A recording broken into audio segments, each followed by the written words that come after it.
rip and roll. Okay. Hey, I'm Steve Wagner here. I'm with one of our dynamic brokers, Sandra Herring, and she's in Snellville right now. And we're doing a little one-on-one interview. We want our agents to get to know our wonderful people out there. How you doing, Sandra? I'm doing great, Steve. How about you? Very good. Very good. Well, I just want to let everyone get to know you a little bit better. Like you said, that you are located what office? I'm in Snellville, and we've been here since 2015, May. And I kind of started this office with 3 agents, and now we have over 350. So we're growing, and it's exciting. It is exciting, and you just keep growing and growing and growing. But you've been in the business, even though you look very, very young. Thank you. I wish.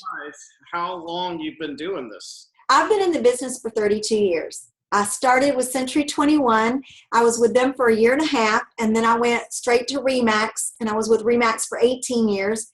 And then in 2004, I transferred to Keller Williams, and I was with them until March 2015.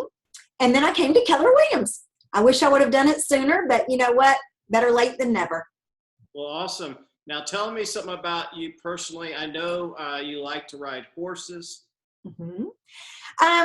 I'm a big family person. I like my animals. I have dogs and fish, and I have a horse, and I love her. I'm really into physical fitness and health. I even power lifted for years and got 20 world records, and then got out of that. So I did not know about you, so that's awesome. See? I love the outdoors, and I'm a very competitive person. Okay. What's your areas of expertise as far as real estate? You've been doing this all 32 years. What's your areas of expertise? I feel like my areas of expertise is first educating, be it my consumer when I was just selling, and then also now I believe in educating the agents, because I feel like the more they know, the more successful they'll be, and then that's a reflection of us. Also, I feel like I have very strong negotiating skills, and that's just something I'm trying to also teach agents. As a matter of fact, today I had an agent come in, and she said, "Oh, I have a client, they want to give $5,000 in concessions and this." I said, "Well, don't give that away now. Keep that in your toolbox so you can negotiate when you finally get a contract." So I really enjoy educating the agents as well. Beautiful. All right. Tell me 3 things about virtual properties that you like. Okay. Coming from an agent standpoint, one thing I really liked is, although we're a larger company, you're not just a number to virtual properties. You actually matter. They care about you. They want you to have the best technology, the best business. And I say this about you and your mom because y'all are co-owners. A lot of times when people go to a company, they either get a very business-oriented company or one that's really into technology. With you guys being together, we really get both, because your mom's a little bit more business-oriented. You're very much into technology, so we get the best of both worlds. I think that's important to agents. I feel another thing I like about virtual properties is the atmosphere, the energy, and that it's a family environment. And I think that's very important.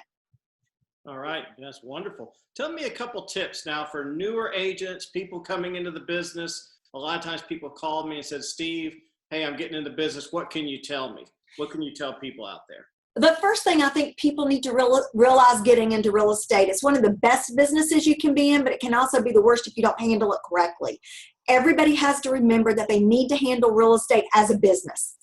And one thing I tell my agents, if you were your boss and you're doing what you do daily, would you keep yourself as an employee or would you fire yourself? And if you would fire yourself as an employee, you need to take a step back, reevaluate what you're doing as an agent, and change it up a little bit.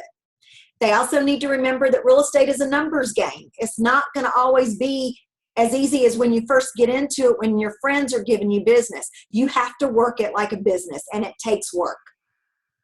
All right. Beautiful. Beautiful. Okay. Well, final words here. Anything that, you think needs to be said, just give the audience out there a final tidbit about you or how to reach you and so forth. Okay.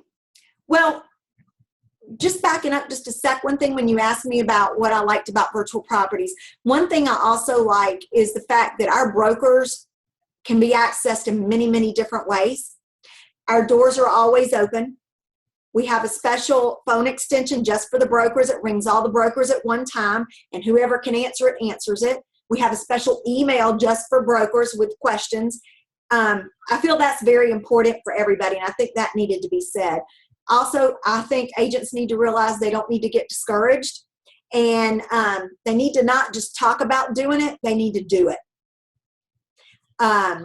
And my thing is, if you have any questions, call me. I have a direct number. I have the broker line. I'm here to help and educate or do anything I can to answer questions if they have questions about becoming an agent. Magnificent. Well, that's the dynamic Sandra Herring. Thank you That's it. for tuning in. And, you know, I'm glad everyone got a chance to meet you. Well, thank you, Steve. And you know what? Our company speaks for itself. We don't have to hard sell it. So it's a great place to be.